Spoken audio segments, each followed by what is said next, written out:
drilling ship para sa oil at gas, naghahanda na para sa napakalaking misyon dito sa Pilipinas. Magsasagawa ng drilling operation ang nasabing drilling ship sa West Philippine Sea. Kahit China, hindi kayang pigilan si Pangulong Bongbong Marcos Jr. na kunin ang mga yamang para sa Pilipinas at sa mga Pilipino. Tamang-tama ang salitang Filipino. Do not yield. Pangulong Bongbong Marcos Jr. pinabilis ang pagkuha ng Pilipinas ng dalawang anti-submarine corvette. Naglabas ng 6 na bilyong peso ang Department of Budget and Management bilang ika-4 o panguling pagbabayad para sa naturang proyekto.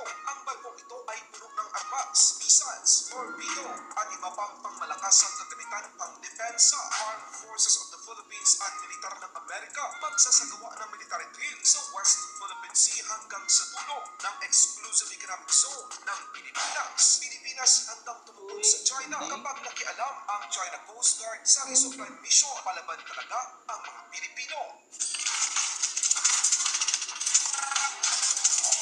Ang offshore drilling contractor na Noble Corporation ay naglagay ng bagong multi-well assignment para sa isa sa mga drilling ship nito. Ang drilling rig na Noble Corporation ay magsasagawa ng mga drilling operation sa isang field offshore ng Pilipinas sa sandaling matapos ito ang kanyang kasalukuyang trabaho sa kumpanyang Shell sa Malaysia. Ayos ito mga kabayan, ito yung sinasabi natin na talagang itinutulak ng Pangulong Bongbong Marcos Jr. na umpisang muli ang oil at gas exploration sa West Philippine Sea sa loob ng kanyang termino. Ito rin ang isa sa mga rason kung bakit tuloy-tuloy ang sa mahalagang proyektong ito na makakatulong sa pinabuting seguridad ng enerhiya para sa Pilipinas.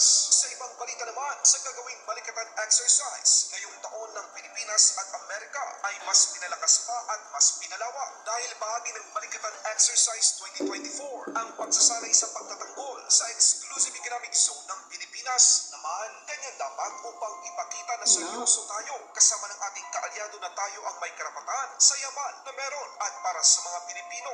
Ayon kay Balikatan Exercise 2024, Executive Agent Colonel Michael Lohico, ito ang dahilan kung bakit ang bahagi ng pagsasanay militar ay isasagawa sa labas ng 12-mile territorial limit hanggang sa dulo ng 200-mile Exclusive Economic Zone ng Pilipinas sa West Philippine Sea. Paliwanag ni Lohico, ang pagsasanay para ipagtanggol ang maritime interest ng bansa sa lahat ng karagatang sakop ng jurisdiksyon ng Pilipinas ay bahagi ng Comprehensive Archipelagic Defense Concept na isinusulong ng Department of National Defense. Bukod dito, magpapapadala din anya ng observers ang Japan, South Korea, India, Canada, United Kingdom, Thailand, Singapore, Vietnam, Indonesia, Brunei, Malaysia, Germany, at New Zealand. Ayon naman kay Assistant National Security Council Jonathan Malaya, handa ang Pilipinas na tumugod sa China kapag nakialam ang China sa resupply mission sa West Philippine Sea. National Maritime Council, this is the old National Coast Watch Council.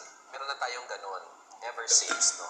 And ang naging hakbang ng Pangulo ay buuin unang-una, palitan yung pangalan. Pangalawa, dagdagan ng mga additional members o karagdagang miyembro itong National Maritime Council natin at pinalakas din yung kanyang powers and functions, no? Ibig sabihin, yung kabuang ng buong Pilipinas na po ngayon ang covered niya. Kasi madalas nakafocus lang tayo sa West Philippine Sea. Ngunit meron pa tayo yung mga ibang challenges. For example, yung sa Benham Rise, nasa east side ng ating bansa, yung nasa north side natin, sa Batanes, no?